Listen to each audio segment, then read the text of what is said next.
I remember when Paramount announced they were making a D&D movie, and like a lot of you folks, I was sort of skeptical. After all, the last few D&D movies we got were, well, they were something else. Do not let them escape, or you will suffer a fate far worse than that which hath been inflicted upon me. Breathe, darn you! However, last weekend I got the chance to watch the new D&D movie, and it was actually pretty good. It won't change your life or anything like that, but it does a few very important things that, at least in this boy's opinion, will solidify it as the definitive D&D movie, so I'm going to talk about that today. Since I made like a lemming and jumped right into making this, it's likely there are still people out there that haven't seen it yet, so I'm going to avoid major spoilers. However, because I like giving examples, I will be discussing certain moments of the film to better illustrate my points, but overall I'll try not to give away too much. So let's get into this. When people talk about the original D&D movie, they cover the basic stuff, the terrible writing, the effects, and of course Jeremy Irons' iconic acting. You don't like that, do you? Good. I could use every ounce of your rage. You know, all the country fixins that make the 2000 D&D movie a rainbow mac and cheese mess. But a critique a lot of people have with the 2000 D&D movie is that the film is so terrible, it seems like its director, Courtney Solomon, had never played the game prior to making the film. To some folks, it almost seems like he had just a vague idea of what D&D was, and then made a movie based on that. But as the great postmodern philosopher Jonathan once wrote, "That ain't it, Chief." Because the reality is Courtney Solomon wanted to make his D&D movie good, and if you watch the behind-the-scenes bonus features on the DVD or hear him in interviews, it's clear he's a pretty big fan of the game. And you can see that in how he tried to include elements of the game in the movie. Like, for example, the main characters are in a traditional adventuring party, with one being a rogue, one being a fighter, one a sorcerer, and another a ranger. There's also traps, dungeons, and of course, dragons. Very, very bad CG dragons. But unfortunately, Solomon didn't know how to work any of those things into a story. And that's where the new D&D movie, Honor Among Thieves, succeeds. Honor Among Thieves succeeds over the 2000 D&D movie because its directors, John Daly and Jonathan Goldstein, clearly have an idea of what a D&D film ought to be. A fun fantasy adventure that not only represents things from the game, but also the common tropes associated with it. For example, Daly and Goldstein decided to make Honor Among Thieves a lighthearted fantasy heist film, which was a brilliant idea. A heist story is a good format for a D&D movie, considering a lot of D&D adventures are heists. And a good D&D movie should be treated like a short campaign or a one-shot adventure, where the story should be about adventures in a dungeon, a group robbing someone, heroes facing some cool monsters, or something like that. Because that's what players do in an average D&D game. And it's also good Daly and Goldstein committed to the tropes and format of a heist movie. In a proper heist story, you have characters like the con man, the mastermind, the safecracker, the muscle, all the characters a good heist crew needs to pull off a job. And lo and behold, each character in Honor Among Thieves fits one of those roles. So it feels like each character is not only important to the story, but part of a proper heist movie. One of the issues with the 2000 film is that it wanted to be a fun thief-to-hero D&D adventure, but half the characters in the party don't really fill the roles needed to make a story like that work, which is why this dwarf character, Elwood, yeah, that's his name, feels more like a really hairy and loud third wheel rather than a vital member of the party. So I'm happy that Daly and Goldstein decided to make Honor Among Thieves a heist story and make the characters important members of a crew pulling off a heist. Like I said before, the creators of the 2000 D&D movie tried to include stuff like puzzles, spells from the game, and the whole adventure party trope, but none of it was organically tied into the story, or at least not in a way that any of it worked well.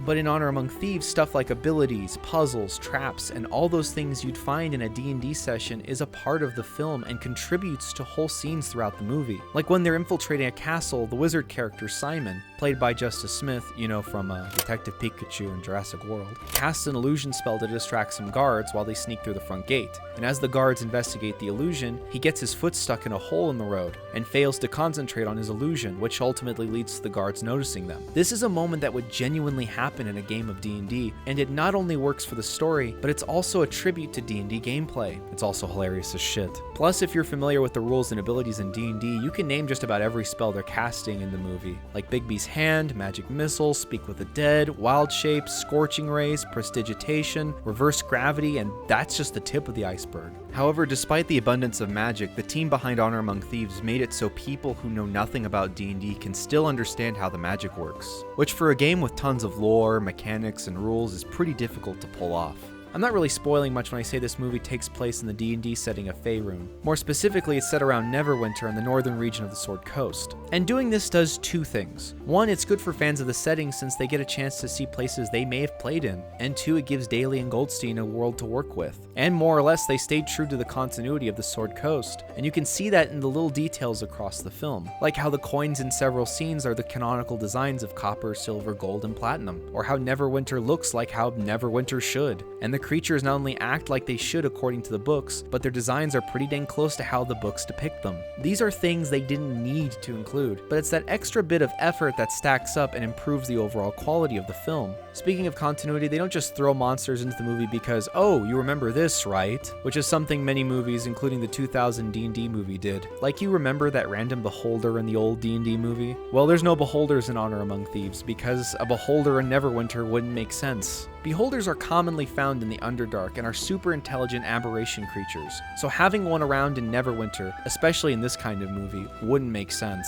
And when the characters visit the Underdark in the movie, Daly and Goldstein give the big creature spotlight to a dragon instead of a beholder, which I thought was a nice choice. Beholders are like big, paranoid tyrants who think they're perfect, which makes you wonder why they had one following some soldiers in the 2000 film like a guard dog or something. Seriously, this is just so dumb. With all that said, it proves to me they did their research and wanted to understand the source material they were adapting. More importantly, unlike the 2000 D&D movie, Daly and Goldstein tried to make the things they put in the movie have some kind of significant role in the story. You can see that effort in other areas of the movie, like with the creatures and fantasy races. Some of you might already know this, but for those who don't, many of the creatures in this film are practical. Now, I don't know about you, but I'm really tired of fantasy and sci-fi movies making everything CG. CG monsters and races can work, but they often look goofy, and it's just more difficult for me to connect to them. But there's a lot of really cool practical creatures and fantasy races that the actors actually work with. And it's not like Jurassic World or something where it's played off as a novelty. Entire scenes are done with the practical creatures, and they're given plenty of time to show up on camera. So it's nice to see that kind of effort put into a fantasy movie.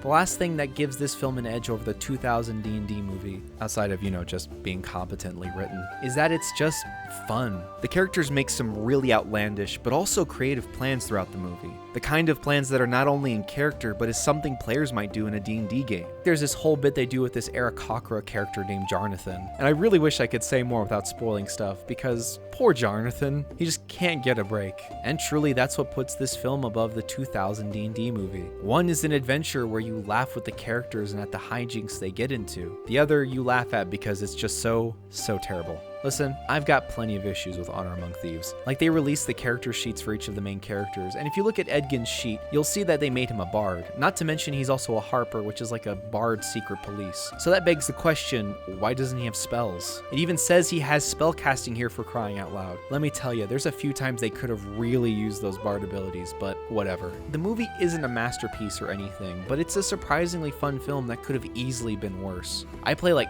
tons of D&D, so I felt obligated to at least say something about Honor Among Thieves. I think the 2000 D&D movie will remain a cult classic, but as the D&D brand continues to get more and more popular, I think people will refer to Honor Among Thieves as the definitive D&D movie. And overall, it's just a good movie that most D&D fans will enjoy. And even if you know nothing about Faerun or the game itself, you'll still get a fun fantasy heist movie that's at least worth a watch. Well, that's all I have to say about Honor Among Thieves.